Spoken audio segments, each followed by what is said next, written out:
Acción, tu revista mensual de cine y series, con los mejores estrenos de cine, fichas y reportajes coleccionables, series de televisión y 4 pósters todos los meses. Búscala en tu kiosco.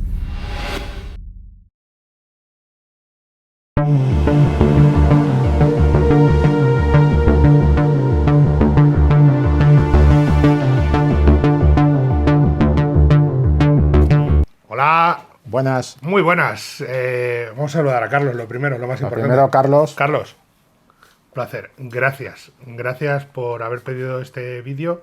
Lo primero, pedirte disculpas por la tardanza y de verdad, de todo corazón, muchísimas gracias por haber aguantado y por haber esperado este momento en el que vamos a hacer la videocrítica. Hoy toca videocrítica a la carta, que nos pediste, como siempre, vídeo de la revista Acción Cine, que ahí tenéis la portada doble. Sí, Ahsoka sí, y hemos hecho bien, Misterio Venecia. Ahora, media vuelta. Ahí está. Eso es, cine y televisión. Cine y televisión. Póster, a mí el de Ahsoka me gusta mucho y el de Continental también me gusta un montón. Mensual que podéis conseguir en los kioscos o que podéis pedir en la dirección que os pondrán en el vídeo. Sí, y además aquí os tenemos fichas, artículos, reportajes, entrevistas, los estrenos del mes, Equalizer, por supuesto Misterio en Venecia. Exacto, es coleccionable, pero también hay actualidad. Por ejemplo, aquí hay un artículo, Antoine Fuqua nos habla de Equalizer 3. Sí, pudimos hablar con Antoine Que Fuqua. es una de las películas del mes de septiembre, recientemente estrenada. Del mes de Que septiembre. además nos ha gustado a los dos. Sí, Tenéis una buena peli. Videocrítica y crítica escrita de este señor, tanto en la web como en el canal de YouTube. En el canal que estáis viendo esto ahora mismo, pues al lado, en el vídeo, en sugerencias, seguro que os aparece la crítica de Equalizer 3, que además nos ha convencido a los dos bastante. Sí. Y de todo, La Torre de los Siete Jorobados, por ejemplo, que antes mencionábamos también, peliculón. Sí, sí. Sí, sí, que se hacían cosas muy guapas en España, ¿eh? O sea, que mezcla de actualidad y mezcla de Deborah coleccionable. Payet. Deborah Payet. Bien. Entonces, Vamos esto a es un ver, vídeo Carlos. con spoilers. Con spoilers, Carlos. Con spoilers, por Porque, supuesto. claro. Carlos ha visto la película, por eso nos la pide. Eso es. Y el resto, el que no haya visto El último mohicano de Michael Mann, pues a lo mejor, no sé, o sea, es una película bastante conocida. Debería verla. Debería verla, es de fácil acceso en DVD, seguro que está en alguna plataforma. No lo he mirado porque yo la tengo en Blu-ray y no lo he mirado, pero en alguna plataforma tiene que verla. Es una de las que me arrepiento de tener en Blu-ray. Y si entendéis, sabéis a lo que me refiero. Por la procedencia dudosa. Yeah. Así que la tenéis para acceso, la podéis ver. Que no la habéis visto, también os vale haber leído el libro. Para los spoilers, volvéis cuando lo hayáis visto, cuando hayáis leído el libro, y podéis continuar a partir de aquí para seguir viendo esta videocrítica en la que, de nuevo, Carlos, gracias por contar con la revista Acción Cine para este vídeo, por elegirnos a nosotros dos, cosa que agradecemos de corazón. Y si os gusta, le podéis dar a like, suscribiros, contarnos lo que queréis, etcétera. Y además por hacernos hablar de una película que a mí siempre me ha gustado mucho, aunque tengo mis reticencias en algunas cosas.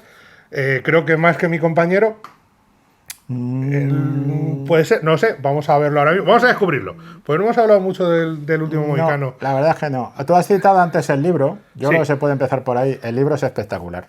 El libro es absolutamente espectacular. Además ha salido recientemente, ha salido en kiosco en estos últimos 2 años, en una edición bastante buena de una colección que hicieron de aventuras.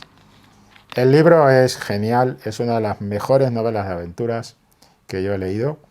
Y desde luego, como pasa siempre, el libro es mucho más rico que cualquier versión cinematográfica en acontecimientos, en recorrido, en propuestas, porque la película te la haces tú cuando estás leyendo un libro. Dicho esto, a ver, yo es que con El último mohicano me pasa una cosa, veréis. Es que El último mohicano, la versión de Michael Mann, a mí me encanta como película, creo que es muy buena película. No creo que sea de las mejores de Michael Mann. No creo que sea de las mejores de Michael Mann. Pero claro, después de haber leído el libro recientemente también para esta videocrítica y repasado la película, pues a mí me vino una idea. Creo que la película es de 4 estrellas. Mira, a ver, vamos a coincidir. Y pulgares arriba. Pero me vino un calificativo de la película que es, lo siento, pero de verdad, con todos mis respetos, inevitablemente no lo podía evitar, era farandulera. farandulera. O sea, es como un traje... Quiero decir, la película es como un traje de Faralaes. Si la pones al lado, con todo que no tengo un problema con los trajes de Faralaes, a ver si me entendéis. Pero es un traje de Faralaes con peineta, que es, la peineta es Daniel Day-Lewis. Es muy exhibicionista. Eso es totalmente exhibicionista en sus imágenes. Daniel Day-Lewis ahí, el tío corriendo y tal. Sí. Que tú dices, a este hombre le acaban de sacar, y estos planos los han sacado, de estas novelas románticas que aparece siempre un hombre... ¿De Corintellado? No, que Corintellado. Más recientes. Esta que aparece un vikingo fornido. Sí. O un jeque fornido. A pecho abierto, con un gran melenón. Cosa importante, la melena. Y agarrando a la damisela de turno. Quiero decir, y mira que la película... pero la película al final acabó convertida en una historia romántica, de amores imposibles. Sí. Y eso no es el libro. En el libro sí se establece un vínculo romántico que tiene un desenlace terrible. Hay uno de los ataques de las tribus que están metidas en este sarao. A ver, yo no digo que esto tenga que estar en la película, pero para que te des cuenta, Carlos, del nivel libro frente a película hay un momento en que directamente te describe cómo los que atacan, los nativos que atacan, la tribu que ataca, coge a un crío de la expedición y lo estrella contra un árbol y lo mata. Y después vienen todos los protagonistas y ven el destrozo que se ha armado allí.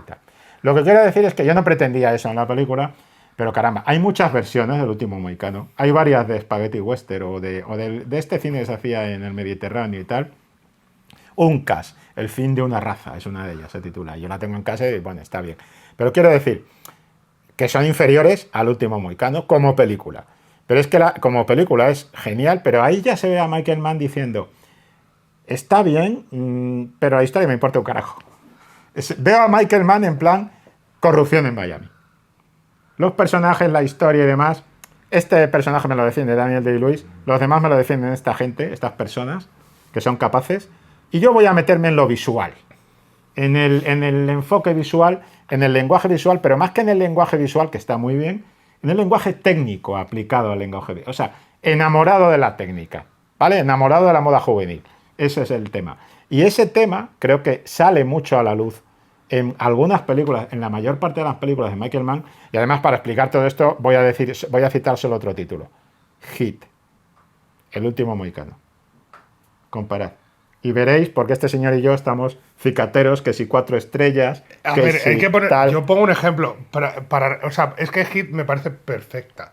Sí. En el sentido de... Sí. Entonces, yo le pongo otra película que me parece muy buena de Michael Mann, pero me parece imperfecta. Y que también a veces le da ese gusto por la fruslería, por lo visual, por lo estético, más que por lo narrativo, y es Colateral. También. Sí. Colateral hay un gusto, el coyote por las calles, hay un gusto por lo visual, sí, que a veces no lleva a ningún lado narrativamente, pero que está ahí. Y es algo que ha heredado, por ejemplo, por poner ejemplo, saltando los millones de distancias que queréis, pero es Nicolas Winding Refn. Sí. Que es ese tipo me dejo por lo Me zambullo. Por lo epicúreo, me zambullo en la belleza visual, aunque no vaya a ningún lado, claro, narrativamente. Y en esta película es que tiene todo ese aire de Corintellado, claro, para dejarse llevar por ello. Y eso le pasa... Hasta en los personajes, claro, los protagonistas, en la belleza de los protagonistas. En la que hizo de Cassius Clay le pasa exactamente igual. Sí. Que tú dices, ¿pero dónde está Cassius Clay? ¿Dónde está Muhammad Ali? ¿Dónde está el tema de esta película? O uno de los temas es ¿por qué Cassius Clay se convierte en Muhammad Ali? Ese es el tema. Es decir, cuéntamelo. El combate, tal, eso se ha hecho en Rocky ya. Eso lo hizo Stallone de manera espectacularmente genial en Rocky. No me cuentes Rocky, tío. Y lo otro que había que contar de ese asunto lo tenemos en Todo Salvaje de Scorsese. O sea que cuéntame el personaje real, esa biografía de ese hombre que se convierte, que se transforma y demás, que ahí está el meollo de una historia adulta. Completa. Pero es que El Último Mohicano es como una película de toda la vida, de aventuras, pero servida como si fuera Las Amistades Peligrosas. Cosa que no es. Visualmente. Y tú dices, ya, pero es que no son Las Amistades Peligrosas. De hecho... Y después, eso sí, claro, como tiene ese nivel de excelencia, tú dices, madre mía, nunca he visto una película.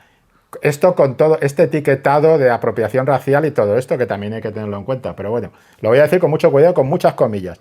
Nunca he visto una película de indios con este despliegue visual brutal y demás, porque los despliegues visuales que tenía John Ford, que es el gran épico del western, iban por otro camino.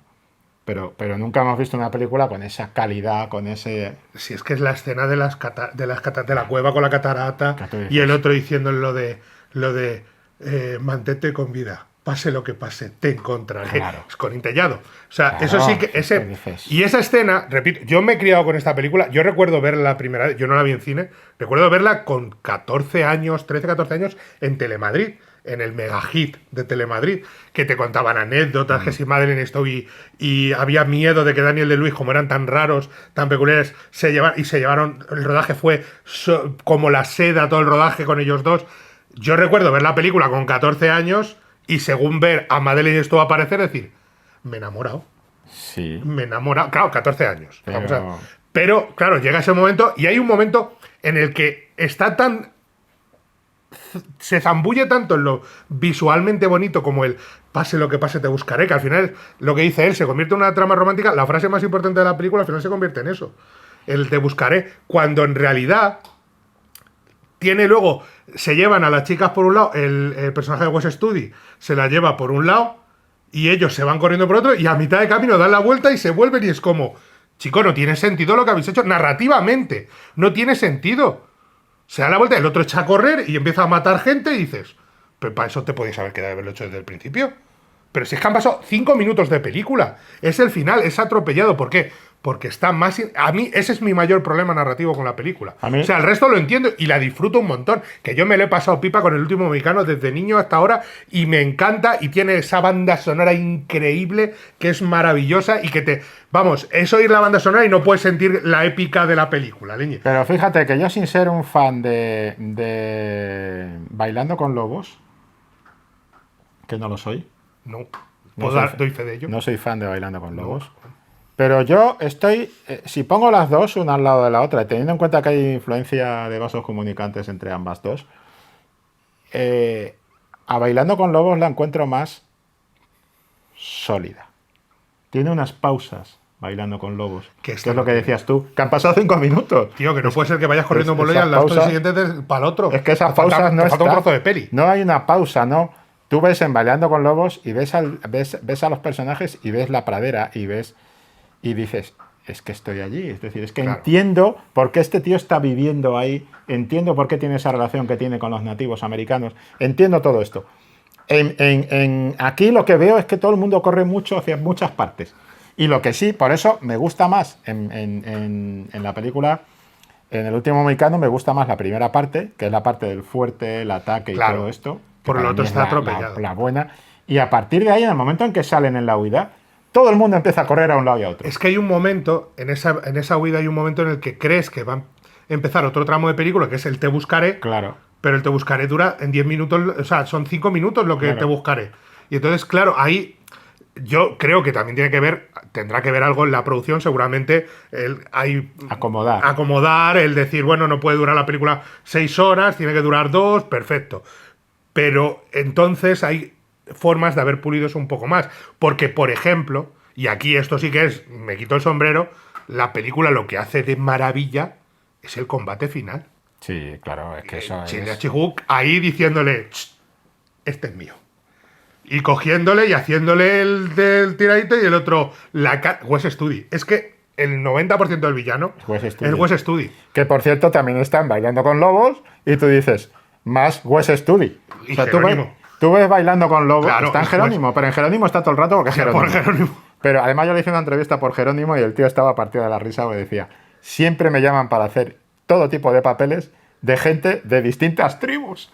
Y yo soy de una tribu, pero me reclutan para todas. Pues eso es lo que... Bueno, total, Wes Studi, que también está en Hit. Sí. Wes Studi tiene un papel en Hit que tú dices, oportunidad desperdiciada del cine, este actor, haberle metido en papeles no raciales, en papeles de, vale, sí, tienes tus orígenes, tienes tu Pero cultura, puedes hacer lo que te dé la pero gana. tú puedes hacer cualquier trabajo y puedes ser cualquier tipo de persona, tener cualquier tipo de conflicto. Eso Porque, le ha pasado lógicamente, también, por ejemplo, a Graham Greene. Graham Greene, que también Que- están Bailando con Lobos. y Que dices, tú le pero ves vamos a y ver. dices, le han desaprovechado. Claro. Y luego le ves, por ejemplo, si no recuerdo mal, en The Last of Us, y dices, Dios. De verdad, este Dios, tío, por tú, favor. tú ves a Wes Studi en persona y dices, estoy ante un pavo que podía haber estado haciendo películas con Peckinpah, estoy ante un pavo de los grandes, un tío que podía haber estado en 12 del Patíbulo al lado de Lee Marvin y no hubiera desdecido en Nada, absoluto. nada. Esto pasa con este tío, pasa con Ron Perlman, Sí. pasa con una serie de actores que Ed Harris, pasa con Viggo Mortensen,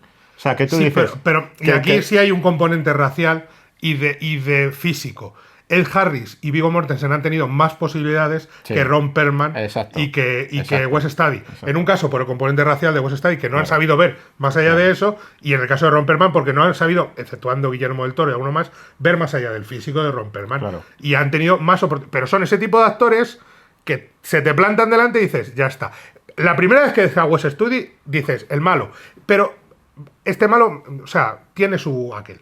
No es el malo de pandereta, no. Y el combate final, hay mil formas de enfocarlo. Que con la estoicidad que lo hace de ese tío, decir, pues si ha llegado la hora de cascar, ha llegado la hora de cascar. Y ya está. Y ya está. Igual que cuando mata al hijo, si ha llegado la hora de matar, ha llegado la hora de matar. Pero sin ningún tipo de flipadita Pero es ni que esto- acicate. No, no. ya está. Es el malo. Es que que no es esto- el malo, es que es él. Es que esto me pasó a mí ayer, que estaba viendo ayer por la tarde, estaba viendo Dos cabalgan juntos y de repente aparece Woody Strode. Y tú dices, te has comido toda la película. Ni James Stewart, ni nada. Woody Strode. James Stewart es un gigante, ¿vale? Sí. A ver, lo estoy llevando al extremo. Pero Woody Strode, un gran desperdiciado, porque le metían siempre en esos papeles. El único papel que le dieron un poco de carrete como actor fue Sargento Negro, que se lo dio John Ford. Pero tú dices, un personaje desperdiciado que al pobre me lo cogían. Si hacía falta un líder, un jefe de guerra en la China precomunista y tal, ahí está Wes Studi. Si hace falta un navajo, Wes Studi. Apache, Wes Studi. Yo qué sé. Y claro, lo curioso del asunto es que en el fondo esto es un desperdicio para el espectador. Porque yo creo que a Wes Studi solo hemos podido ver, como dices tú, en Jerónimo. En lo poquito que le dejan en Hit, pero casi no tiene papel, lo hemos podido ver en Jerónimo y lo hemos podido ver en esta película. Es en los dos, porque en Bailando con Lobos aparece poco, es capital, pero aparece muy poco. Y para mí está desperdiciado ese personaje en Bailando con Lobos. El personaje, no solo el actor. Pero aquí es donde Wes Studi realmente está como debería haber tenido más cancha para estar en un cine que no ha tenido ese tipo de recursos para aprovechar gente. Y eso lo decimos en muchas críticas. Este es el personaje interesante, este es el actor bueno. Ahí es donde está la peli. Claro. Y aquí en este caso, a ver, yo entiendo el camino, pero sí acepto no la valentía, sino el decir, o sea, es Hollywood, son los 90. En cualquier momento hubiera dicho que le den al libro, que no lee tanta gente, que al malo lo mate el bueno, el de Luis, que es lo que cuenta, y se lleva a la mujer y un besito y tal. Y el discursito del final que lo digan, una flecha va lanzada directa hacia el sol, es un cas, mi hijo. Todo eso, Michael Mann dice, no, cuidado. Esto de este señor, vamos a hacer las cosas bien. Y el otro está de adorno con la otra allí en el monte, y mientras el otro lanza, y dices tú, joder, esto es épico. Ese final es súper épico. Pero, y ahí creo que es donde, y al inicio con lo del fuerte y los ataques y tal, ahí brilla. Ahí Michael Mann brilla y te da lo que tiene que ser esta película. Por eso son 4 estrellas, por eso, aunque nos metamos con esos dislates narrativos de cuando en cuando que tiene la película, sigue siendo una muy buena película de aventuras y tiene momentos que te ponen la piel de gallina a decir, joder, estoy viendo un pepino de película de pasármelo teta. O sea, y eso que quede claro también, que luego nos vendrá alguno diciendo, no, pues odian el último Mohicano. No jodas tú, ni muchísimo menos. O sea, no es cierto. Sí, es verdad que si tengo que elegir entre ver Hit y el último Mohicano, me voy a poner Hit. Que yo Hit me la puedo poner en bucle. Y diré una cosa, pero miedo intenso de la precuela de Hit. Bueno, a ver qué sale de ahí. No digo que sea, no, pero miedo intenso porque es que es tan perfecta. Claro. Pero yo aquí, lo que decías antes de Bailando con Lobos, creo que puede tener que ver con que esto no es un proyecto personal de Michael Mann, es un encargo. A él le gustan más las historias tipo Manhunter, Vivir y Morir en Los Ángeles, Hit, Collateral incluso, y esto es más encargo. Y Kevin Costner es un enamorado del género que Bailando con Lobos era el sueño de su vida, porque era la historia del guionista que se quedó a dormir 6 meses en su casa, que escribió el guión, luego se lo mandó y lo hicieron la novela y tal. Todo eso es que es su proyecto, es su niño mimado, es el sueño, era dirigir una película como Bailando. Entonces creo que se tomó más tiempo, y a Michael Mann a lo mejor pues llegó un momento en el que diría, bueno, esto es un proyecto, es un encargo. Independientemente de que después llega Kevin Costner y hace su gran película, que es Open Range. Claro. Porque probablemente está liberado de todo este peso de quiero hacer la película, quiero hacer la película, claro, quiero hacer la película. Nos está pasando con mucho cine actual. Yo creo que con Michael Mann lo que pasa es que se enamora de la técnica. Yo creo que sí, películas como Collateral, que la has citado tú antes, pues son películas en las que se enamora de la técnica, lo cual es muy lícito. Le pasa a David Fincher también.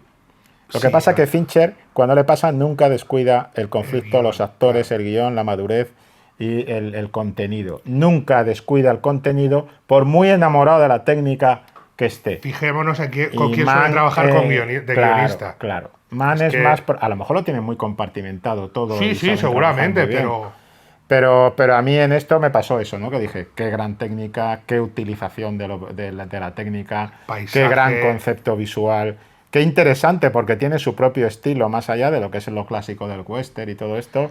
Que podía haberse optado por ello. Pero mira, hay una portadón de novela de El jeque abrumador. Sí. A mí hay una cosa que por ejemplo, el tema de western y todo eso, siempre por iconografía, evidentemente, relacionamos el western o las historias de indios y vaqueros, entre comillas, aunque aquí indios y franceses, lo que queráis, lo relacionamos normalmente con John Ford, los grandes espacios, Monument Valley, los desiertos, el spaghetti western, el desierto de que habría que preguntarse si esto es exactamente un western. Claro, sí, es una película hay mucha selva. Pero visualmente, claro, ese impacto visual que tiene la película, por ejemplo, en western posteriores ha influido. Yo creo que visualmente esa aparición de bosques, montañas y tal, caló en cosas como Deadwood. Deadwood es un western puro, pero está ambientado en una ciudad, en Dakota, con monte, con bosque, con barro, cosa que en el western clásico no se da. Y ahí sí que creo que hay una influencia, de decir, películas como esta marcan el decir, oye, que no todo lo que esté anclado con los indios tiene que ser el desierto y Monument Valley, que puede haber montes, que puede haber bosques, y eso creo que es una apuesta por un paisaje visual, porque por cabeza, aunque sea esta película evidentemente es aventura, no es un western, pero por nuestra cabeza decimos indios al desierto. No tiene por qué. No seamos en ese sentido, claro, como espectadores racistas visualmente, pero, y lo hacen perfectamente. Pero eso tiene que ver con la propia cultura estadounidense. Cuando ellos piensan un proyecto de este tipo de características con cierto tipo de personajes, ellos se van a ir siempre a la guerra india, a las guerras indias. Claro. Pero claro, es que incluso las guerras indias, y por cierto, tengo una enciclopedia preciosa de guerras indias en inglés. Algún día te la enseñaré en la Payancueva. Te la robaré. Os lo intentaré. Hombre, me la puedes intentar robar, pero lo tienes difícil porque está hundida. Hay gente que ha intentado robar en la Payancueva y ha muerto en el camino. Pero ha muerto porque se le ha caído todo lo que había allí. Bueno, resultado, que en las guerras indias no solo eran las guerras comanches, las guerras con los apaches, que es lo que se lleva el 90% de la producción estadounidense. No, eran también las guerras de los bosques. Y está toda la guerra de los Everglades. Toda la guerra de los pantanos de Florida y demás, que eso es otro mundo distinto. Y ahí entraríamos más. Bien, pues curiosamente yo creo que el cine, cuando traduce visualmente ese tipo de historias de guerra en los bosques y demás, acaba pirándose directamente, se aleja del western al género de aventura. Y se va. Corazones Indomables. Sí. John Ford se va al género de aventura. Y me parece maravilloso. Y se aparta del western. O sea, western es ese desierto, ese Monument Valley, ese paso a México.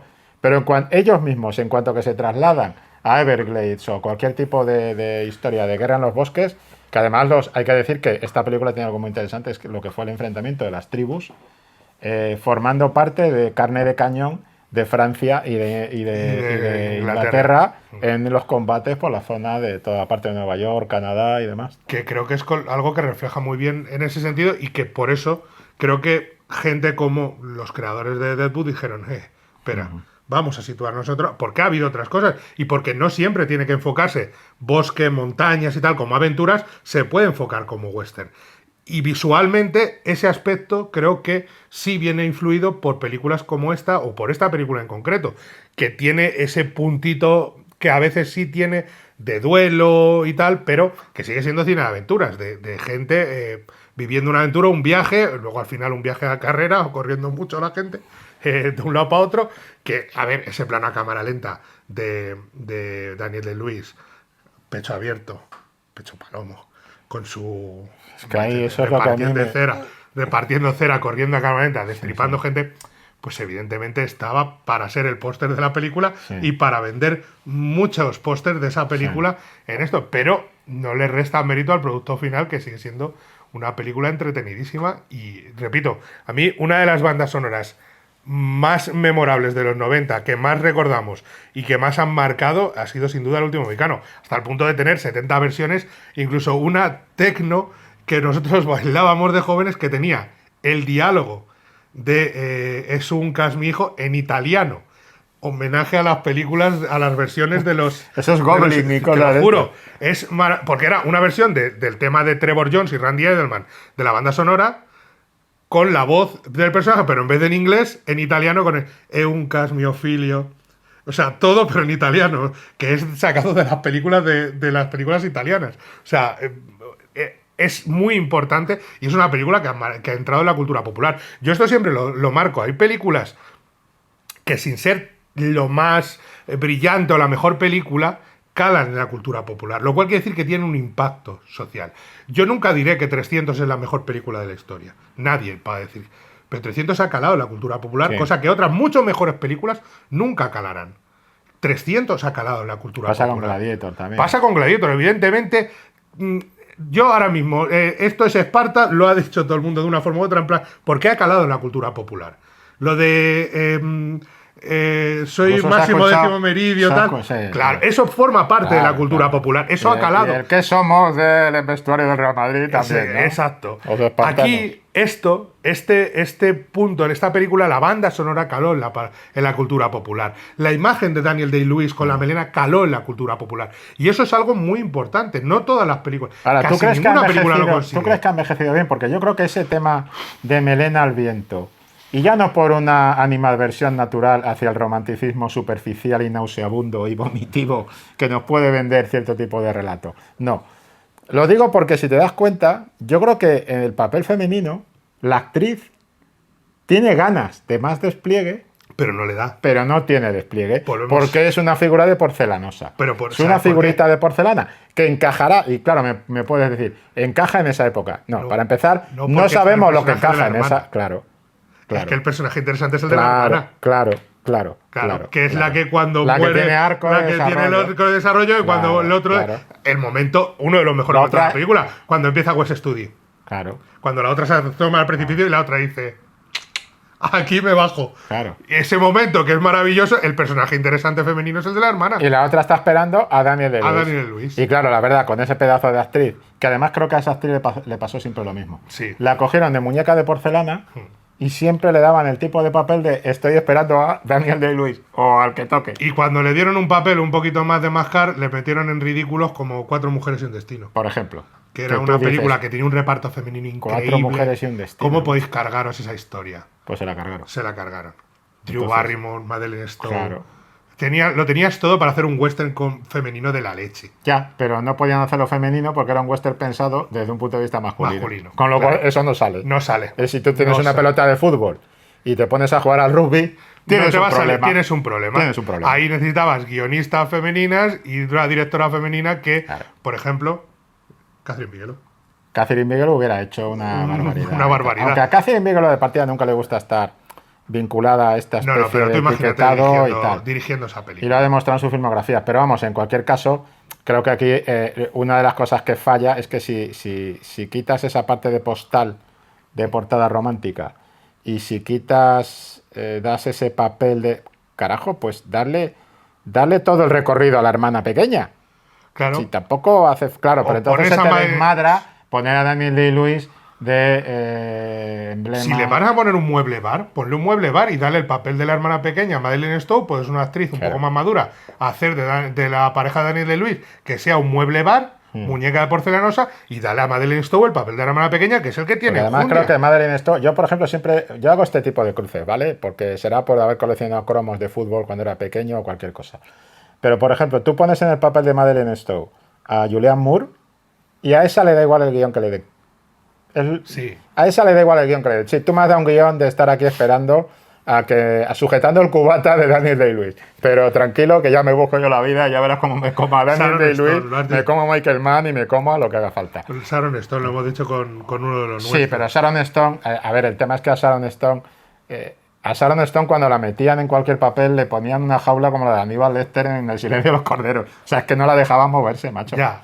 Pero una Julianne Moore te arrasa con el papel de era Madeleine Venganza, Stone. La de Kevin Costner, que también sale Madeleine Stone. Sí, otra. Otra de Esperando a Kevin Costner. Otra de Sujetando el cubata. Exactamente. Y luego tenía aquella que hizo también que también era Get Carter, era el remake de Get Carter con Stallone. Ah, bueno, la de Stallone, sí. Igual, otra de Sujetar el cubata. Entonces, es una actriz. Luego la vimos en la serie Revenge, que ahí le dejaron a ella sus anchas. Sí. Y que es esa suerte del Conde de Montecristo con Emily Van Camp de protagonista. Se comía a Emily Van Camp, Claro, lo que le pusieran por delante. Entonces, sí es verdad que en esta película pues el guión no le da. Pero bueno, eso pasa un poquito. A mí me ha pasado hace poco, he visto una serie, la serie esta policíaca de Jane Seymour. Sí. Esta de las intrigas en plan Agatha Christie, pero no es Agatha Christie y tal. No es la doctora Quinn. No, y dices, pero ¿qué edad tiene Jane Seymour? Claro, cuando la han dejado y ella ha podido amarrar un proyecto donde ella dice, cuidadito, que aquí mando yo, tranquilos. Ojo, pero esto es como todo. Tú coges Battlestar Galactica, y Jane Seymour salía en los primeros 4 capítulos. Sí. Y tú ves a Jane Seymour en la película, que eran los 3 primeros capítulos, se estrenó en cines en medio mundo, entre ellos en España, tú lo ves y dices, la que va para estrella es esa. Sí, bueno, claro, Los pero demás eso se veía la de 007. Claro. Porque en 007 le ponen como una auténtica muñequita de porcelana, sujetándole el cubata a Roger Moore, y tú dices...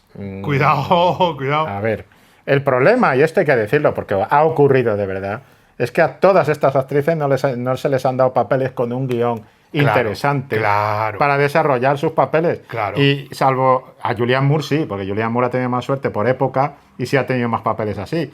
Pero bueno, a Julianne Moore también le ha caído alguno de esto de sujétame el cubata, y ha dicho ella, el cubata que te lo sujete tu padre. Jane Seymour hace yo voy a hacer otra cosa. papel por el que todo el mundo la recuerda es Doctora Quinn, evidentemente.